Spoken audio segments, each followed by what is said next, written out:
Hello, Booktube. My name is Kendall, and I'm in high school, and I really enjoy fiction and nonfiction and memoir and kind of anything with good writing. That's what I like to say. So I'm starting this to share in the Booktube community. I've been watching videos for like 6 months now. When I kind of discovered that Booktube is a thing. So I wanted to kind of contribute my own voice because I don't see a lot of young booktubers online. Okay, so what I'm going to do today is my May wrap up. I read, I think, 6 books, if I'm counting correctly. So first I read A Streetcar Named Desire by Tennessee Williams. This was for my English class in school, and I really adored it.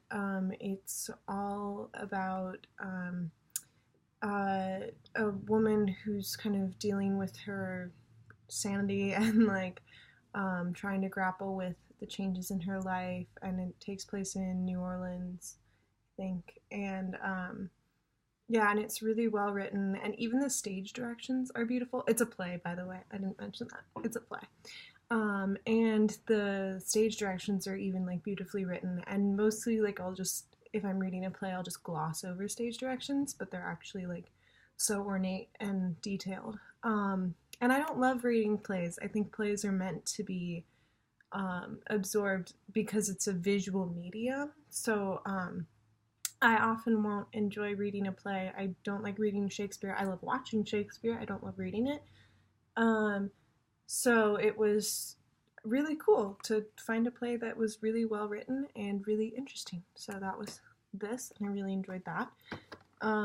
Next I read Styx, Angelica, Folk Hero, and the cover's really, really cool.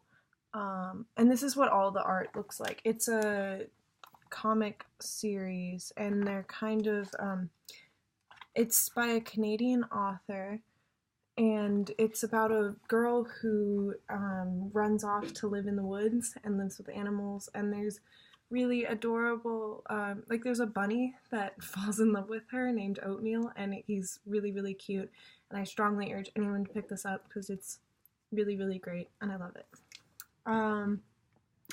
Alright, next was The Strange and Beautiful Sorrows of Ava Lavender. This was a friend recommended it to me, and I don't read a lot of young adult anymore, but I guess this is young adult. It's really beautiful though. The language is great. The writing is very detailed, and it's kind of magical realism, but it's about a girl who's born with wings, and it goes through kind of her family lineage, and I love books like that. Like Middlesex, it's similar. It's very different content-wise, but in the lineage part, it's similar.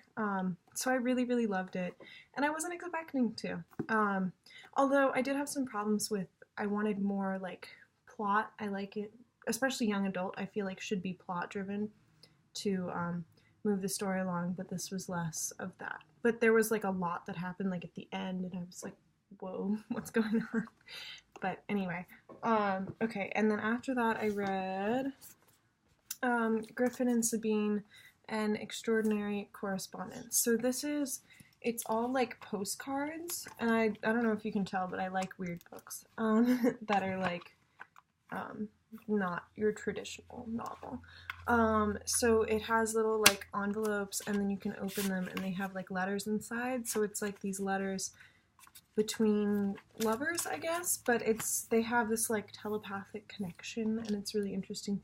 And I guess it's a series. I want to read more of it, but the art's really, really pretty, and they both design one of them designs postcards and another designs stamps, so you can see the art is really, really unique and interesting. Alright, and then I read Fun Home, which has been turned into a Broadway musical, and I don't love the music. I think it's funny and stuff. I haven't taken the time to listen to it, and I want to see it while I'm in New York this summer. But it's about it's a memoir, but it's a graphic novel. You just turn to a random page and you can see the style of art, because that's important to me for graphic novels. But it is about a girl who is grappling with her sexuality and dealing with her father's death and her father's sexuality.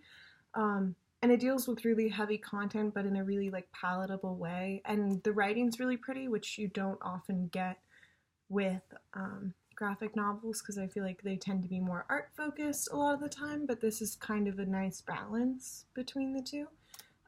So yeah, and that was a friend let me borrow this, so this isn't mine. I don't love this edition of it, but you know, whatever.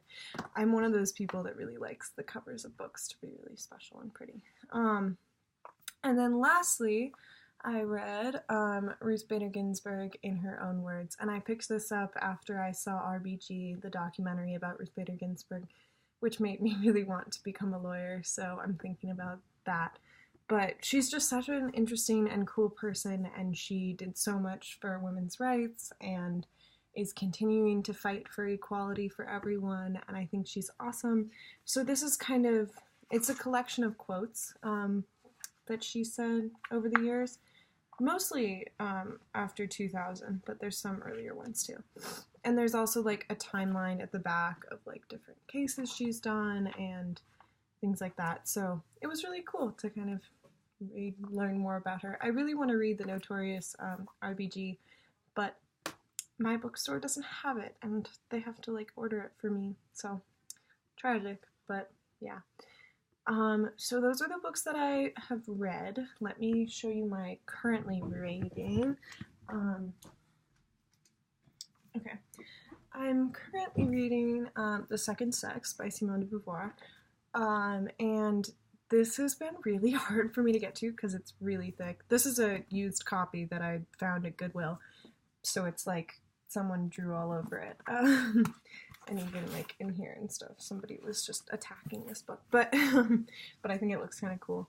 And it's feminist theory, and I really enjoy that. And it's all about women in all of history.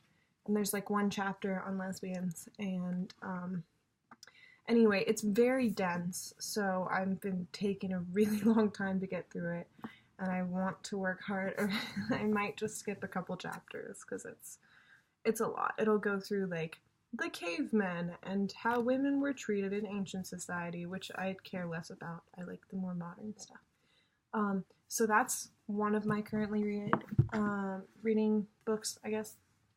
The second is In Cold Blood by Truman Capote, and I just started this, and I really, really like it.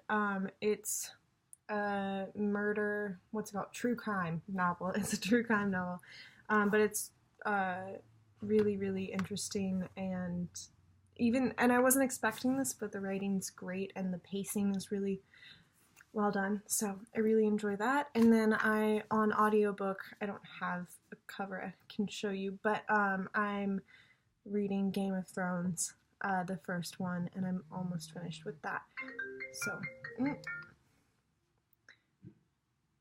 So yeah, that's my May wrap up. Hello, Booktube. I hope to be seeing you again soon.